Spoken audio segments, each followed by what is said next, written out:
کرنا چاہتے، مگر اب یہ اسلام کے مسئلے نہیں رہے، مولویوں کے مسئلے رفع جانے، ان کو کیا پتا کہ سیر کیا ہوتی، انٹرنیشنل لا کیا حکم ہے، یہ علم ہی نہیں۔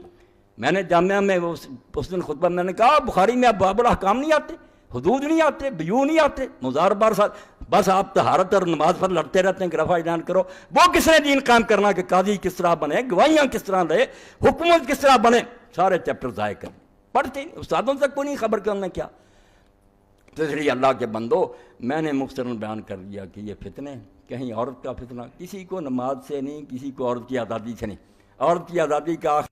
آپ بیجنگ کانفرنس کی رپورٹیں پڑھیں، ساری دنیا کی عورتیں اکٹھی کی ہیں انہوں نے، جو بدماش ہیں حکومتوں وہاں باقاعدہ ان عورتوں نے فیصلے کیے، وہ یو این او کو بھیجے اور حکومتوں کو بھی کہا کہ ایک تو مذہب کو مٹا دو،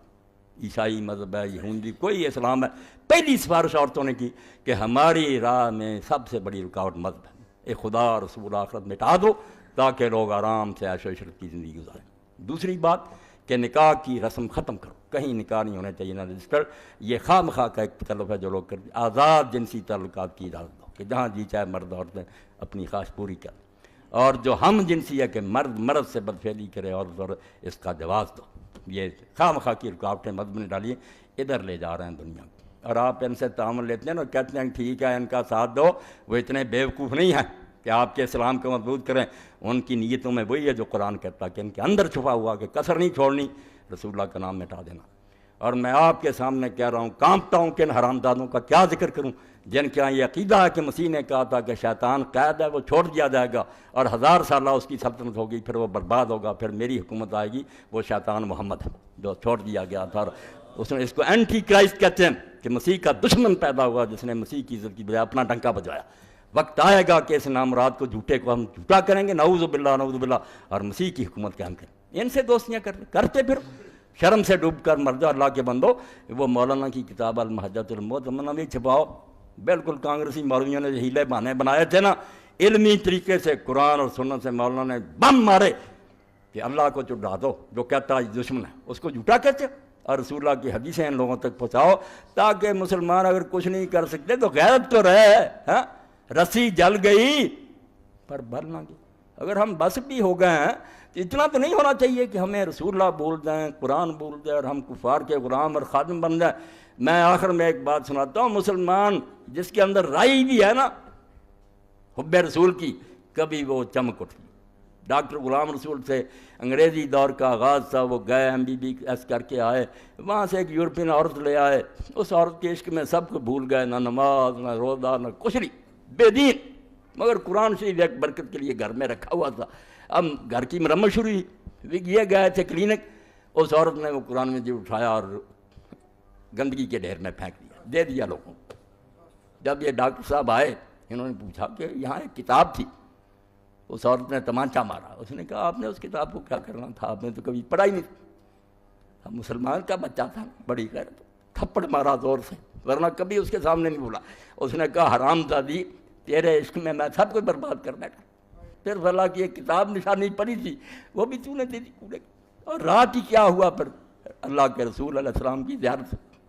اور صبح ہی داڑھی رکھ لی، اس کو دفع کیا اور ولی بن کر مرا پھر۔ اس لیے میرے بھائیوں بچوں، یہ رسول اللہ کی محبت ضائع نہ کر دیں۔ آپ کے ساتھ اور پاس کچھ بھی نہیں نا، ذرہ عشق نبیت حق تھا، آپ ایک ذرہ ہی مانگا کریں کہ اللہ اگر مجھے سلطنت نہیں دی، خزانے نہیں دیے، رسول اللہ کے عشق کا ایک ذرہ تو مجھے دے دے، اللہ کے رسول کا دیوانہ بن کر دنیا سے جاؤں، خدا کے لیے اس کو برباد نہ کرو۔ ان لوگوں کے اپنے مفاد ہیں، آتے ہیں اپنے اغراض کے لیے ملک بیچ دیتے ہیں، سلطنتیں مسلمانوں کی انہوں نے برباد کی، اپنوں نے کی، کافروں سے مل کر اپنے دن گزارتے ہیں، بعد میں اپنا انجام بھی ان کا برا ہوتا، مگر نصیحت نہیں پڑے۔ آپ لوگ تو خدا کے لیے اللہ کی طرف دھیان رکھیں، کتاب اللہ کا ادب کریں، اللہ کے رسول کا ادب کریں، اس کے بغیر کوئی شے نہیں۔ شراب پی رہے تھے، اختر شیرانی شاعر تھا تو اور بھی شراب، مگر پیتے پیتے کسی ظالم نے رسول اللہ کی شان میں گستاخی کر دی۔ اب وہ پی رہا تھا اختر، مگر اتنا جوش آیا اس نے برتن توڑ دیے اور اس کے تھپڑ مارے۔ اس نے کہا حرامزادے، میرے پاس اور کچھ نہیں ہے مگر اس نام کے خلاف میں کچھ نہیں سننا چاہتا، تو نے اللہ کے رسول کی شان میں گستاخی۔ تو آپ اختر شیرانی سے بھی گئے گزرے، اللہ کے رسول کی اتنی محبت بھی نہیں رہی کہ لوگ بکتے ہیں، دین کے خلاف کتابیں رکھ رہے ہیں، زنا کو حلال کرنے کے لیے مسلمان کہلانے والی لکھ رہی ہیں، زنا کے بچے لیے پھرتی ہیں، ہاں، اور آپ کہتے ہیں نہیں کچھ نہیں، اور سو رہے ہیں۔ اور یہ مولوی حضرات ہمیں لڑا کر وہ مسلمان نہیں وہ مسلمان، یہ حشر تو بغداد میں ہوا تھا کہ روزانہ آج شیعوں نے حملہ کر دیا سنیوں کے محلے پر، اگلے دن سنی کر دیتے، پھر کیا ہوا؟ خود ابن القمی وزیر نے دعوت دے دی کہ ہلاک ہوا،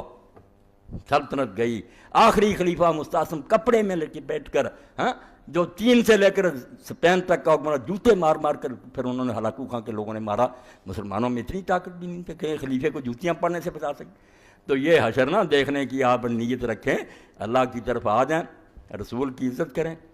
یہ دن آ رہے ہیں اب ربیع الاول کے بھی، ٹھیک ہے پیدائش ہوئی ان دنوں میں، یہ اور مہینے میں یہ کوئی بحثیں نہیں، علمی بحثیں اور ہوتی ہیں، مگر حضور کا تذکرہ ہونا چاہیے مسلمانوں کے اندر، اس کو لاؤ کو ہمیں